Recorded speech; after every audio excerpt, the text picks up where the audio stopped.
Sir 'సాక్షి' టీవీలో రీసెంట్‌గా ఒక లైవ్ డిబేట్‌లో ఒక సీనియర్ జర్నలిస్ట్ అమరావతి పైన చేసిన కామెంట్స్ ఏవైతే ఉన్నాయో అవి చాలా వివాదాస్పదంగా మారిపోయాయి. అక్కడ ఆందోళన కూడా అమరావతి మహిళల నుంచి అయితే చేస్తున్నారు. ఇది పొలిటికల్‌గా కూడా అటు జగన్మోహన్ రెడ్డి గారి పైన తీవ్ర స్థాయిలో టీడీపీ వాళ్ళు కూడా విమర్శలు చేస్తున్నారు. ఆ వారైతే నడుస్తుంది.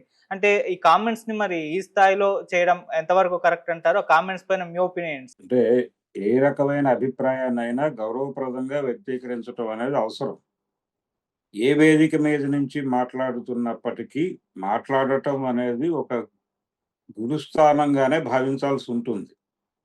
భావించినప్పుడు అక్కడ మీరు ఒపీనియన్ అంటే మీ వ్యక్తీకరణలో మీరు వాడేటువంటి భాష దుర్మార్గమైన భాష వాడితే ఖచ్చితంగా అది చాలా మందిని ఇబ్బంది పెట్టడం మాత్రమే గాదు, వీళ్ళు ఏ ప్రయోజనాల కోసమైతే మాట్లాడుతున్నారో, ఆ ప్రయోజనాలు గూడా నెరవేరవు. నెరవేరకపోగా ఆ సబ్జెక్ట్ సైడ్ ట్రాక్ అయిపోయి, ఇంకేదో ముందుకొచ్చేస్తుంది. అందుకని ఎప్పుడైనా సరే క్రిటిసిజం అనేది సూటిగా ఉండాలి. సూటిగా గౌరవప్రదంగా ఉండాలి. గౌరవప్రదమైనటువంటి భాషలో ఉండాలి. కన్విన్సింగ్‌గా ఉండాలి. ఎక్కువ మంది మీ ఆర్గ్యుమెంట్ వినేలాగా ఉండాలి. అలా లేకుండా మీరు ఆవేశంగా ఏది మాట్లాడినా ఇబ్బందికరంగా మారేటువంటి పరిస్థితి ఉంటుంది. ఇది టీవీ డిబేట్‌ల్లో పాల్గొనేవాళ్ళు, ఇతర ఆర్గ్యుమెంట్స్‌లో అది రాతపూర్వకమైన ఆర్గ్యుమెంట్ అయినప్పటికీ, మీరు రాసేటప్పుడు చాలా గౌరవప్రదంగానే రాయాలి. మాట్లాడేటప్పుడు కూడా గౌరవప్రదంగానే మాట్లాడాలి. అది మీరి ఎప్పుడైతే ఇలాంటి అబ్యూజ్ లాంగ్వేజ్ వాడతారో అది ఇబ్బందికరంగా మారుతుంది. మీరు చెప్పాలని మీ ఉద్దేశాలు, మీ లక్ష్యాలు కూడా నెరవేరవు. ఎందుకు ఇలాంటి నిష్ప్రయోజనమైనటువంటి వ్యవహారాలు చేస్తారు? గతంలో కూడా టీవీ5లో ఇలాంటి ఒక ప్రస్తావన నడిచింది. సినిమా పరిశ్రమ గురించి ఒక ప్రముఖ టీవీ డిబేట్ చేసేటువంటి ఒక యాంకర్ గారు, ఆయన తొందరపడి ఇదే మాట వాడాడు సినిమా పరిశ్రమ మీద. ఇప్పుడు ఆయన అమరావతి గురించి ఏం మాట్లాడాడో కృష్ణరాజు, అలాంటి మాటే సినిమా పరిశ్రమలో వీళ్ళు ఉండరా అన్నాడు. అది ప్రమాదకరమైనటువంటి సందర్భం. సినిమా పరిశ్రమ చాలా ఆహ్, నెగెటివ్‌గా రియాక్ట్ అయినప్పటికీ కొంత పద్ధతిగా నడిచింది. కానీ ఇక్కడ పొలిటికల్ మోటివ్స్ ఉన్నాయి. ఇది ఒక ఏరియాకి సంబంధించిన వ్యవహారం.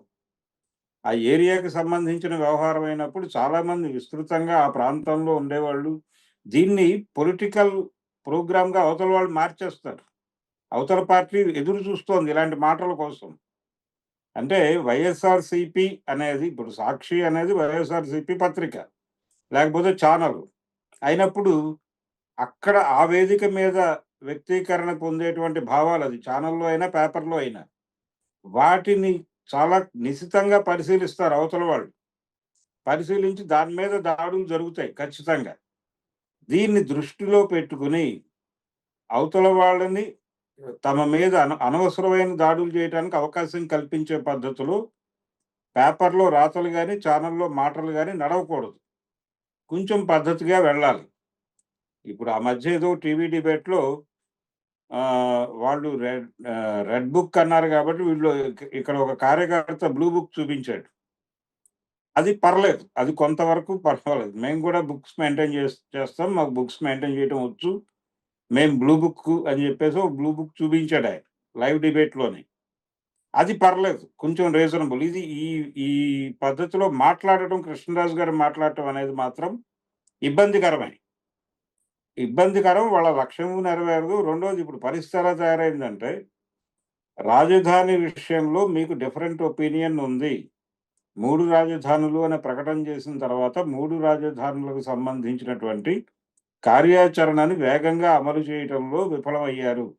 దానికి రాజ్యాంగబద్ధత సాధించటంలో విఫలమయ్యారు. అలాగే పై స్థాయిలో ఆమోదాలు తీసుకురావటంలోనూ వైఫల్యం చెందారు.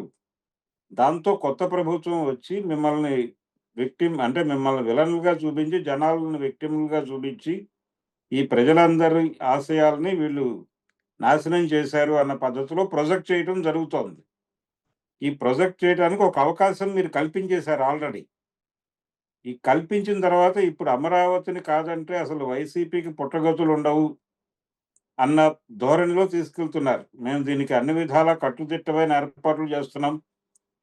కాన్స్టిట్యూషనల్‌గా దీన్ని ఎవరు కదిలించలేనటువంటి పటిష్టమైనటువంటి అన్ని వైపులా యంత్రాలు బిగుస్తున్నాం అన్న టైప్‌లో చంద్రబాబు నాయుడు గారు చెప్తున్నాడు.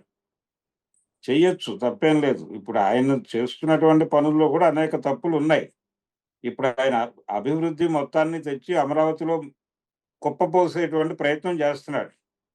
మొత్తం అన్నీ అమరావతిలోనే పెట్టేస్తే మొత్తం అందరూ అమరావతితో లింక్ అయిపోయి అమరావతికి వచ్చి రాక తప్పని పరిస్థితి. ఇప్పుడు హైదరాబాద్ ఎలాగైతే ఆ రోజుల్లో ఒకే అభివృద్ధి నమూనాగా అభివృద్ధి చెంది ఉమ్మడి రాష్ట్రంలో ఎవరు డిగ్రీ పాస్ అయినా గాని అక్కడికొచ్చి బతుకుతెరువు వెతుక్కునేటువంటి పరిస్థితి వచ్చింది ఆ రోజున. అది రావటం వల్లనే హైదరాబాద్ ఉమ్మడి రాష్ట్రానికి రాజధానిగా ఉండటం లేదనగానే అందరూ ఒక్కసారి తల్లడిల్లారు.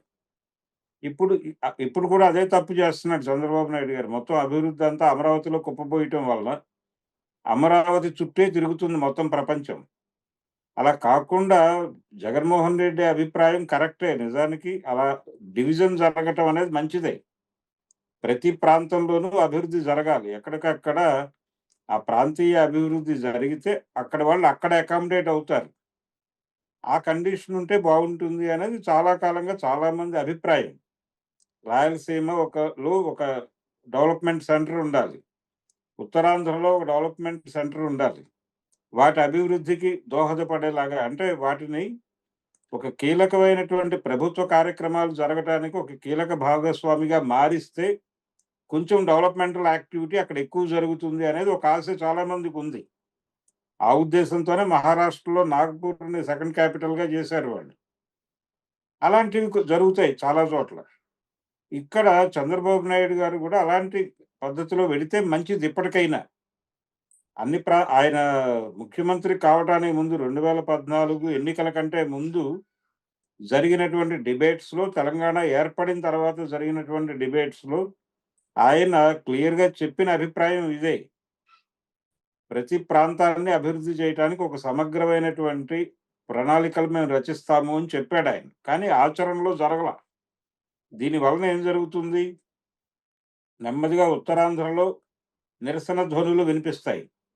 అలాగే రాయలసీమ నుంచి నిరసన ధ్వనులు వినిపించే అవకాశం ఉంది. వేర్పాటువాద ఉద్యమాలకు అక్కడ ఒక ప్రాతిపదిక ఉంది. మేము వీళ్ళతో కలిసి ఉండం. ప్రత్యేక రాయలసీమ అనే ఒక ఒపీనియన్ వాళ్ళకి అక్కడ ఉంది. అలాగే కళింగాంధ్ర అనే పేరుతో ఉత్తరాంధ్ర మొత్తం మేము విడిగా పరిపాలించుకుంటామనే అభిప్రాయం అక్కడ ఉంది. ఈ అభిప్రాయాలు బలంగా ఉన్న ప్రాంతాల అభివృద్ధి మీద ప్రభుత్వం ప్రత్యేకంగా శ్రద్ధ పెట్టకపోతే ఇవి ఈ డిమాండ్‌లు ముందుకొచ్చే ఛాన్సెస్ ఉన్నాయి. అందుకని జగన్ గారు చేసినవన్నీ తప్పు అని కొట్టేయటము తప్పే. చంద్రబాబు గారు చేసేవి ప్రతిదీ రైటే అనుకోవటము తప్పే. అలాగే ఈ టీవీ డిస్కషన్స్‌లో మాట్లాడేటప్పుడు మీరు వాడే భాష గౌరవప్రదంగా ఉండాలి. ఖచ్చితంగా మీ అభిప్రాయాన్ని నిర్మొహమాటంగా ప్రకటించాలి కానీ, దానికి ఏదో ఎమోషనల్ కంటెంట్ యాడ్ చేస్తున్నాను అనే భ్రమలో ఏదేదో మాట్లాడటం వల్ల మీ లక్ష్యానికి మీరే దూరం అవుతారు. మీ లక్ష్యం వైపు ఆడియన్స్‌ని డ్రైవ్ చేయాల్సింది పోయి, వాళ్ళని వ్యతిరేకులుగా మార్చుకుంటారు ఇలాంటి పదాలు వాడటం వలన. అందుకని పర్టిక్యులర్‌గా అమరావతిని ఇబ్బంది పెట్టడం, అమరావతిని ఏదో వ్యక్తిగతంగా ఒక బ్రాండ్ చేసే పద్ధతిలో మాట్లాడటం కన్నా కూడా, ఎందుకు అమరావతిని మేము కాదంటున్నాము అనే దాని మీద ఒక స్పష్టమైనటువంటి, గౌరవప్రదమైనటువంటి ఆర్గ్యుమెంట్‌ని ప్రతిపాదించండి. ఆ ప్రతిపాదిస్తే కనీసంగా ప్రజలు మీ వైపు ట్రావెల్ అవుతారు. అలా కాకుండా మీరు వేగ్‌గా ఇలాంటి మాటలు మాట్లాడేస్తే వాళ్ళు పక్కకి జరిగి ఎళ్ళిపోతారు.